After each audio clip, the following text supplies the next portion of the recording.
At sino ba naman ang makalimot kay Charis Pimpinko, ang ating girl wonder noong nakaraang dekada, pinakasikat sa buong singers ng Pilipinas. Hindi lang sikat sa Pilipinas, kundi sa buong mundo, siya ay kilalang kilala.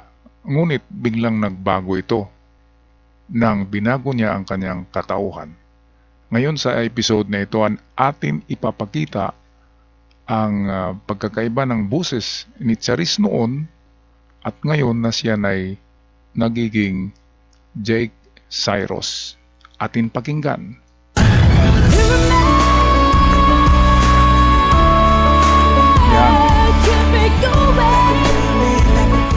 Yan ang boses ni Charis noon. Ito na ngayon, Jake Cyrus.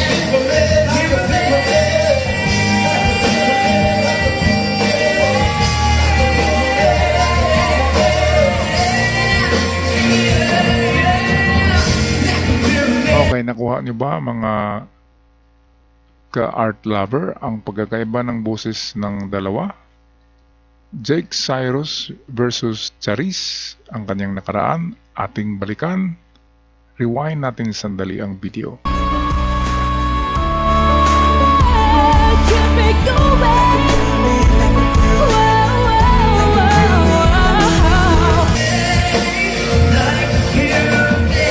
Ito na siya, medyo mababa ang boses niya.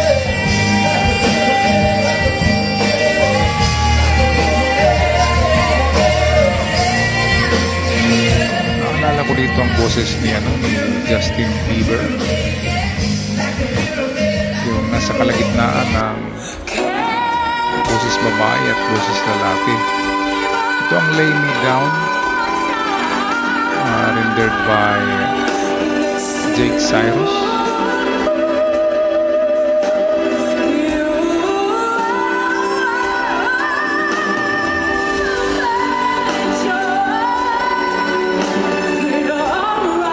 Mayroong mga sabi-sabi na bumabalik daw sa boses babae. Ang boses ngayon ni Jake Cyrus ay bumabalik sa pagiging Charis. Kahit ano daw ang gawing pigil niya, kapag hinataw na yung mataas na boses, mataas na tuno, ay bumabalik daw sa pagkababae yung boses.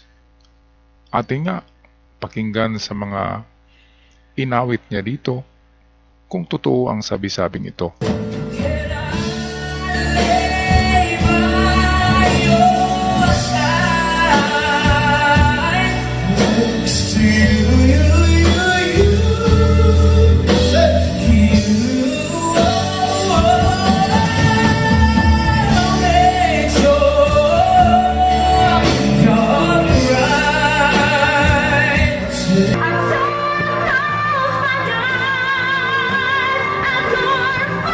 Ganito kataas ang boses ng Charis noon.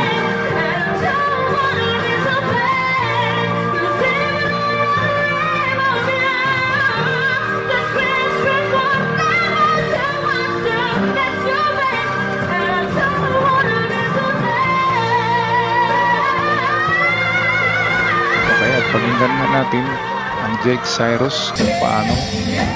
Ayan.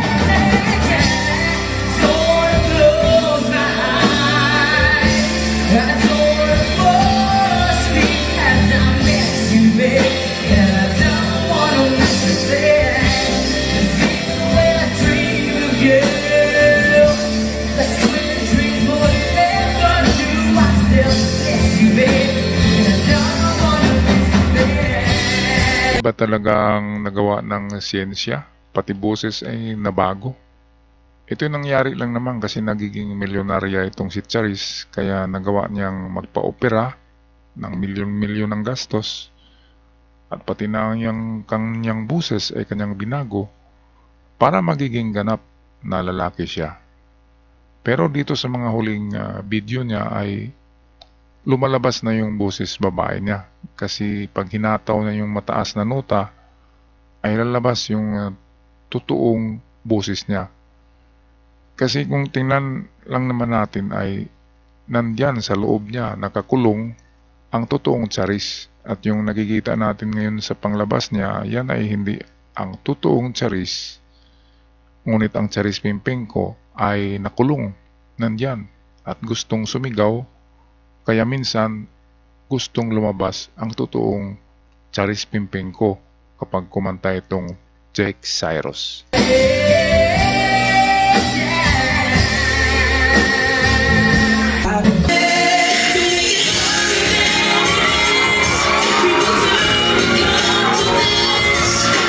Dito ay sinubukan ni Jake Cyrus na makipag-duet mismo sa kanyang nakaraang Charis gamit ang video.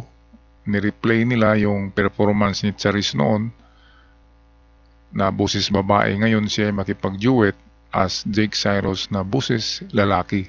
Atin pakinggan ang bidyong ito.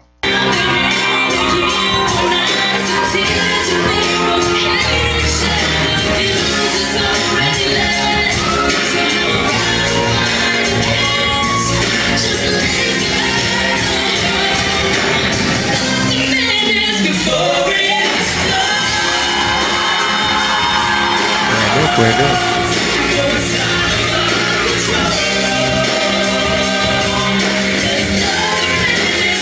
Ayan, lalaki na talaga ang boses ni Jake Cyrus dito. Okay, at maraming salamat sa inyong panonood at sana ay nag-subscribe kayo sa ating channel para sa mga bagong uploads at huwag kalimutan i-click ang red button down below.